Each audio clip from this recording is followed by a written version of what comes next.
Hola, que Dios les bendiga. Quería tener una reflexión que Dios tocó en mi corazón en esta mañana con mis amigos más cercanos. Y hay un versículo de la palabra de Dios, es la mitad de un versículo, pero me impactó la frase y está en Tercera Juan, en el único capítulo que tiene la tercera epístola de Juan. Y dice ahí en el versículo 12, todos dan testimonio de Demetrio y aún la verdad misma, ¿no?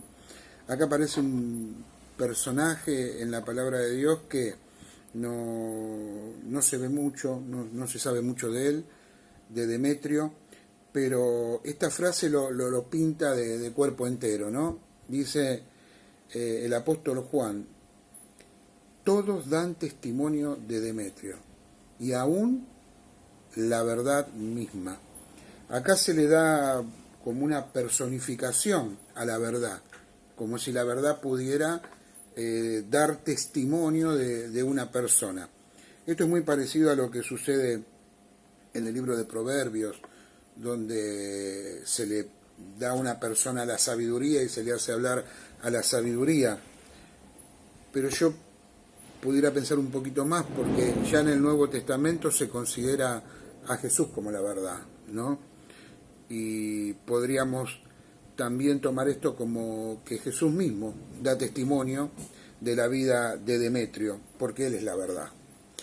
Y cuando las personas tienen buen testimonio hacia los demás, ¿no? Son personas aceptadas o que tienen buena fama por lo que hacen, por cómo se manejan, y tienen un buen nombre, se le dice tener un buen nombre, y son reconocidos por lo que hacen. Pueden ser buenos médicos, buenos trabajadores, artistas e inclusive ministros, evangelistas, pastores, maestros. Pero cuando la misma verdad habla bien de uno, es lo que a mí me gusta diferenciar, ¿no? Y llamar la santidad práctica. O sea, hay una santidad posicional que nosotros tenemos, que es donde el Señor nos ubicó al haber creído en su sacrificio en la cruz del Calvario, y por eso somos apartados y somos santos. Pero también hay una santidad práctica que tiene que ver con el diario vivir.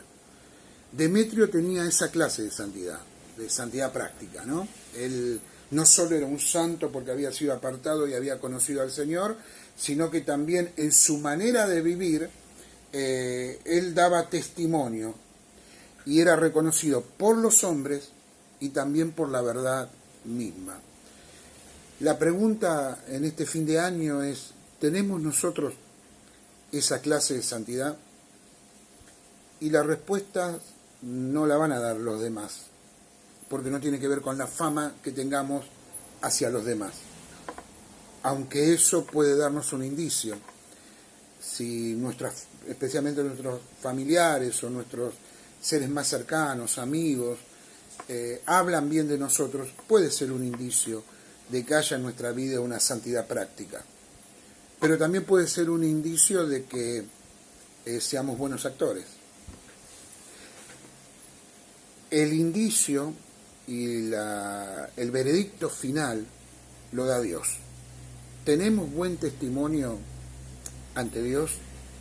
El apóstol Pablo decía ahí en 1 Timoteo, en el capítulo 4, versículo 11, Pablo le decía a Timoteo, le decía, sé un ejemplo a seguir. ¿No? Que los demás vean en vos un ejemplo a seguir, en la manera de hablar, en la conducta, en amor, fe y pureza. Sé un ejemplo a seguir. Y esto habla de santidad práctica, porque esa santidad se manifiesta entre los que vivimos, sean creyentes o no, nuestras familiares, nuestros empleados o amigos, y también agrada a Dios. O sea, Dios se complace de nuestro estilo de vida. Y yo anoté algunas cositas sobre lo que me parece que es la santidad práctica, ¿no? ¿Cómo es la santidad práctica? Es humildad. El creyente que ha conocido a Cristo sabe que no se trata de él sino que se trata de Dios. Todo lo que hacemos es para glorificar a Dios. Todo lo que hacemos lo hacemos conociendo de que el Señor dio ese primer y gigantesco paso para que nosotros podamos ser salvos. Sin su sacrificio en la cruz nosotros no seríamos nada. Entonces por eso somos humildes. No nos tenemos que creer nada porque todo lo ha hecho Dios. Nosotros hemos tenido la oportunidad de creer, de decirle, Señor, creo en lo que hiciste. Y a partir de ahí somos siervos inútiles. La santidad práctica es humildad.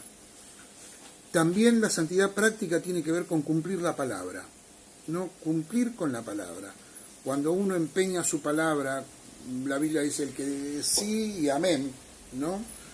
Lo que nosotros tenemos que decir lo tenemos que cumplir. Y en estos tiempos se ha visto mucho entre los cristianos. Alvin Tozer decía santos que no son santos. O sea que son santos posicionales, pero que no viven una vida de santidad práctica. Cristianos que no cumplen con su palabra, que no honran sus compromisos, que son una cosa en la iglesia y una cosa fuera de la iglesia,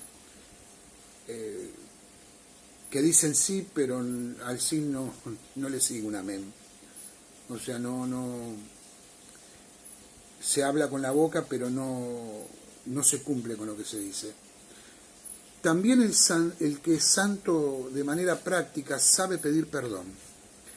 Reconoce por su humildad y porque ha creído en el Señor y porque sabe sus falencias, reconoce que se puede equivocar. Yo he conocido personas cristianas que nunca las he oído pedir perdón, ni aun cuando se equivocaban. Me da mucha tristeza eso, porque no han tenido la capacidad de pedir perdón. Conserva su carácter. El carácter es algo que nosotros trabajamos con Dios a medida que avanzamos en la vida cristiana. Formamos un carácter.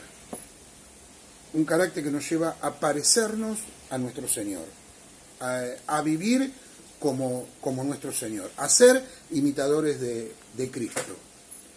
Somos confiables. La gente puede tener confianza en nosotros porque no vamos a fallar en lo que dependa de nosotros. O sea, somos confiables.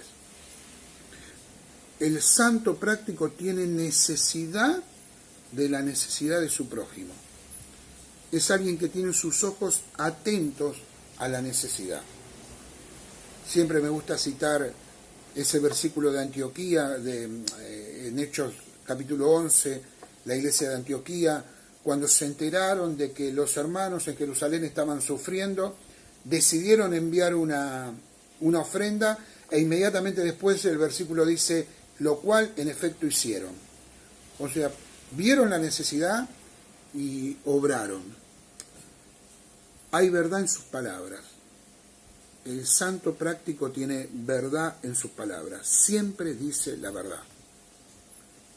A algunos les puede gustar, a otros no, pero no calcula. Dice la verdad.